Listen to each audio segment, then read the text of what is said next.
गजपति जिला सदर महकुमा पारला खेमुंडी रे पवित्र बाहुड़ा यात्रा महासमारोह रे पालित हो जायछि।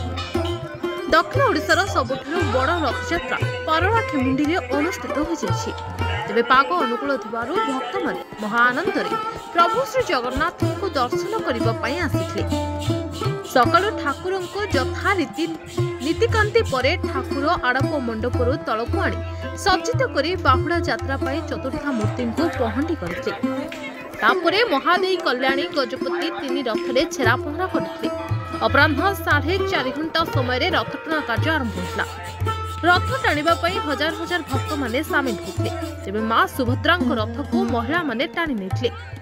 एही रथटଣା समय जिला पुलिस प्रशासन सुरक्षा व्यवस्था करथिले एवं शांति श्रृंखलार सह बाहुड़ा यात्रा अनुष्ठित होता। शांति श्रृंखला रक्षा करने सकाशे पुलिस मुतयन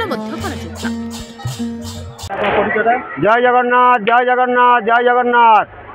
मुझे अशोक कुमार पंडा राधाकांत बड़ पंडा का सान पुओ बड़ पंडा का सान भाई मो ना अशोक कुमार पंडा कल्याणी देवी सान पंडा पटाधारी पंडा। आज्ञा आम पुरी आसुचु रथारूढ़ रथयात्रा करने आज आज्ञा बाहुड़ा यात्रा बा बाहुड़ा दशमी। आज्ञा बर्तमान बाहुड़ा यात्रा पहंडी नीति अवशेष है। भगवान बर्तमान समस्त नीतिकांति सारी रथारूढ़ हेले। बर्तमान रथारूढ़ है महाराणी कल्याणी देवी द्वारा छेरा पहरा हो रथा भिड़ा कार्य आरंभ हो। आज बाहुड़ा दशमी रथारूढ़ हो बर्तमान दक्षिण मुखारे जगन्नाथ विराजमान अच्छा दक्षिण आरती पर हाँ छेरा पहरा हम छेरा पहरा पर रथा भिड़ा हम। रथारूढ़ गच्छन् पथे मिलित भूदेव पटलैः स्तुतिर्प्रादुर्भावं प्रतिपदमुपाकर्ण्य सदयः दया सिन्धुर्बन्धो सकल जगतां सिन्धुसुतया जगन्नाथ स्वामी नयन पथगामी भवतु मे।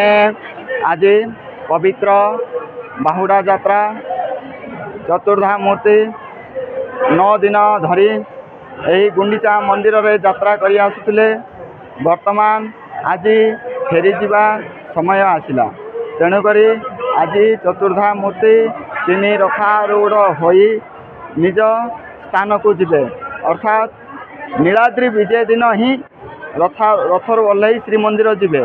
वर्तमान रथ उपरे रही आज दिन बाहुड़ा काली आसंता काली पवित्र बड़ एकादशी सुनावेश पुणी सोमवार दिन अधरपण भोग हम मंगलवार दिन नीलाद्रि विजय हम। Gajapati Vivekananda Behera report Hiranchal live. तेरे एभली किसी गुरुत्वपूर्ण खबर देखा चाहती आम चैनल को लाइक सब्सक्राइब और शेयर करें।